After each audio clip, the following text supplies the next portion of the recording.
So I will start with an advertisement. I recently moved to this Southwestern Institute for Astronomy Research. It's a new institute based at Yunnan University in China. Like this campus is just 2 years old, and it carries also lots of hopes. And I wish you can all visit us there sometime in the future. And today I will talk about something that nowadays cosmologists usually try to avoid. That is the turbulence and long-term pressure in the intracluster medium. And as Professor Subramanian said, this is also the next decade. And well, with my personality, it's really a lot of fun to attack these problems rather than just avoid or adapt.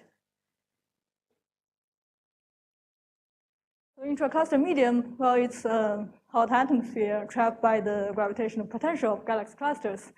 I like to see it as a stratified atmosphere, just like the stratosphere of our own atmosphere.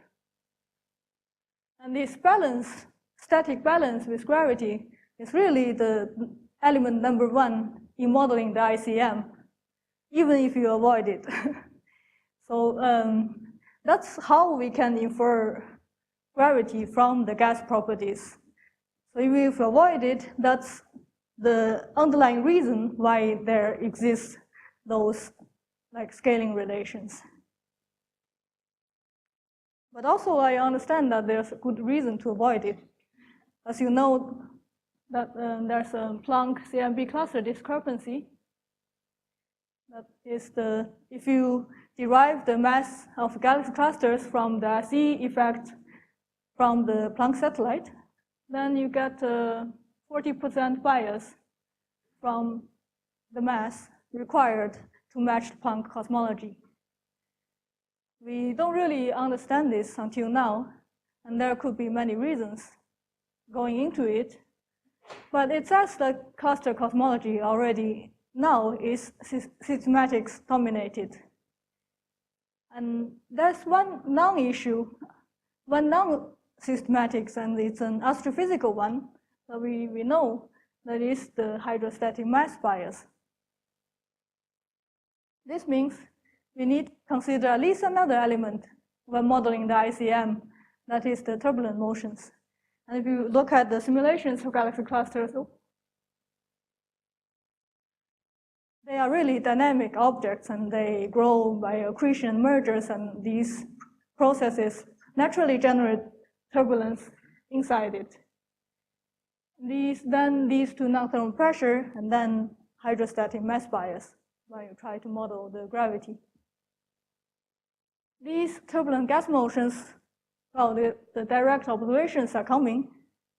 It's very hard, but in 10 years from now, we'll have many of them, but still, it will be quite degenerate. We have to approach this problem theoretically. So together with Professor Ijiro Komatsu at MPA, we did an analytical model for this non-thermal pressure. It's just one line of differential equation. And the basic idea behind it is that just two timescales, that the turbulence is injected by mass accretion with a timescale related to the mass accretion rate of the gas cluster, and it dissipates with this turbulence dissipation timescale. Then we compare this simple model to a cosmological simulation provided by the Yale group led by Professor Daisuke Nagai. And the comparison is remarkably well. It captures the two basic effects of the non-thermal pressure. One is that the fraction of non-thermal pressure increases with cluster radius. And the second, its amplitude increases when you have a sample with a higher mass accretion rate.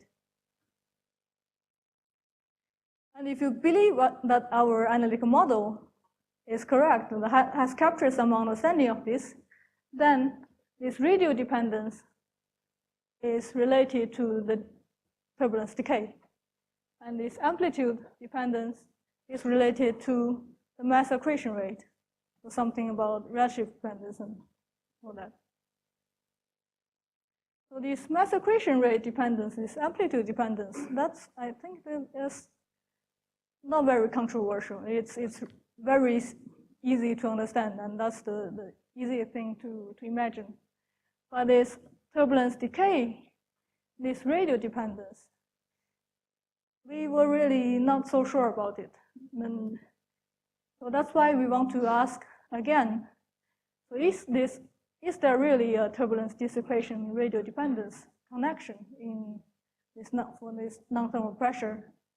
And if yes, what's the underlying physics? So that's why I came back to this problem recently. We attacked this problem by looking at one particular cluster in the simulation very detailedly. So we used a wavelength analysis, which allowed us to look at the power spectrum evolution with time in different radial beams. And this particular cluster has a very unique mass assembly history. It has a major merger epoch at a redshift like 0.6-ish. That's the blue lines here. You see at this time, the turbulence is injected with almost the same amplitude at different radial beams. And then with time, well, after this major merger epoch, this cluster has a very long quiescent period, which led it to decay freely, the turbulence to decay freely. And then you see clearly that with time, turbulence decays faster in the inner radius than the outer regions. The smaller the radius, the faster the dissipation. So yeah, there is a connection. But then, what could be of this? Just to remind you, if you look at the classical picture of turbulence dissipation, turbulence study, the Kolmogorov theory, which is based on the idea of Richardson cascade, they are both K-space based, wave number based theories. And there's completely no information on the radial dependence. What is missing? A natural first guess would be the density stratification. So if you look at the clouds in our own atmosphere, you would know that, yeah, density stratification is quite important for atmospheric study. And the quantity to characterize this density stratification, a good quantity is the Brown-Vasella frequency, which describes how a perturbation to a density would oscillate in the vertical direction in this stratified medium. So yeah, of course, more stratified system, there's a stronger buoyancy force, and then this perturbation will oscillate with a higher frequency. So if you look at the Brown-Vasella frequency in the ICM with a simple model, and it has one or two orders of difference from the cluster center to the virial radius. So this could be the radial dependent quantity that we are looking for. But then, why would, in principle, this density stratification influence the turbulence dissipation, energetically? I think a fundamental way to understand this is that turbulence depends on geometry, and density stratification changes geometry. So you know that 3D turbulence and 2D turbulence behaves totally differently. Even the energy cascade operates in different directions. But stratified turbulence, on small scales, it looks like 3D, everything can turn. But on large scales, it behaves more like a 2D turbulence. So to put it more quantitatively, we did, together with postdoc at MPA, Songyao Zhang, we did a set of numerical simulations of turbulence decay in the ICM. So what we did is we just put the same initial condition of turbulence, a turbulent field, into different boxes with different density stratification, characterizing the cluster outskirts from the outskirts to the inner regions, like from low stratification to high stratification regions. And just let it evolve. It's 3D simulations, and I'm showing you the vertical cuts through the midplane. And you see by eye that they do evolve differently. Especially in the more stratified regions, you observe like anisotropy in turbulent velocities, or I'm showing you the density fluctuations. And what about the energy evolution? You see from here that, it has an influence. But to put it more quantitatively, this is the kinetic energy of the turbulence evolving with time. And for boxes with different density stratification, you see that for the high density stratification boxes, the orange line here, you have a faster dissipation, at least initially. But at the end, for these runs, it actually maintains more energy. What is happening? If you decompose this total kinetic energy into a horizontal and vertical energy, we see that this initial faster decay is from the vertical part.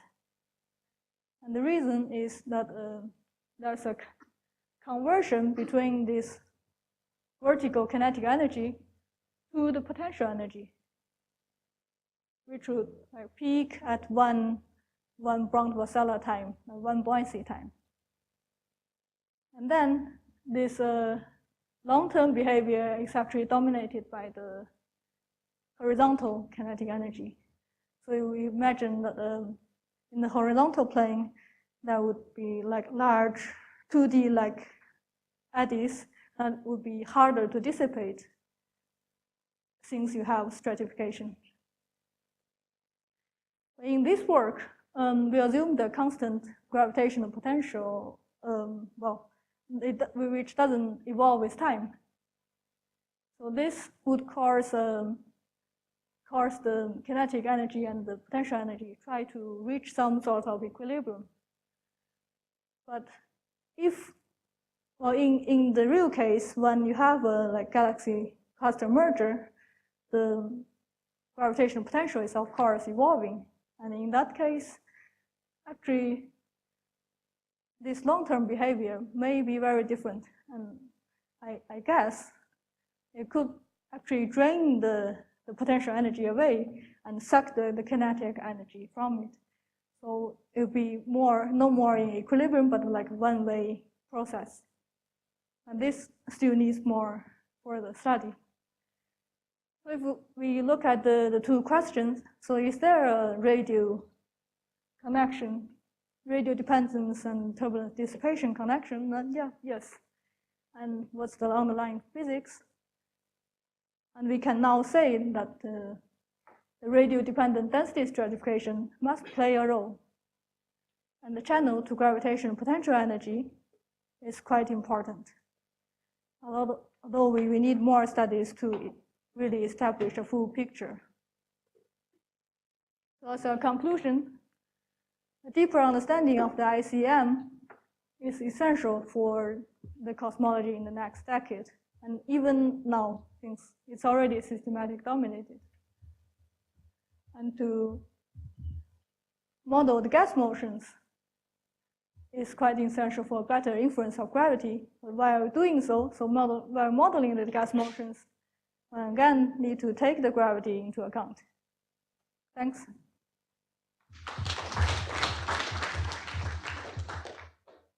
Questions?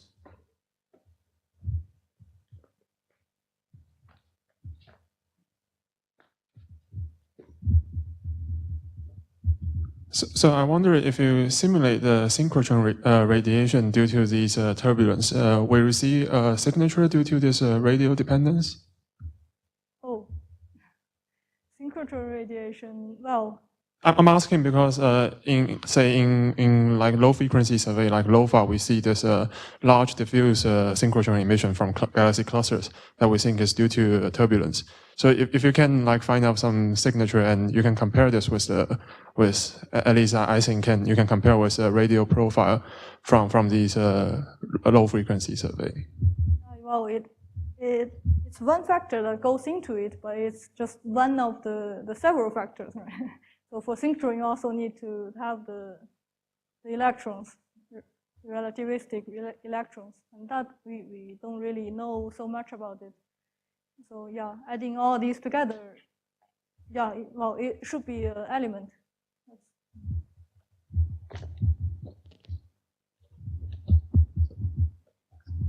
Yeah, nice. Of course, you need magnetic fields for the synchrotron. I heard a different question. The time scale, the length scales of your turbulent eddies, are they smaller in the cluster center? And is that why it's decaying faster? If you look at this, it's not very much different. There could be a small difference, but it's like a factor of 2 or even less. Yeah, but this is just one cluster. In general, we don't know. Yeah, in principle, this geometry effect could be there.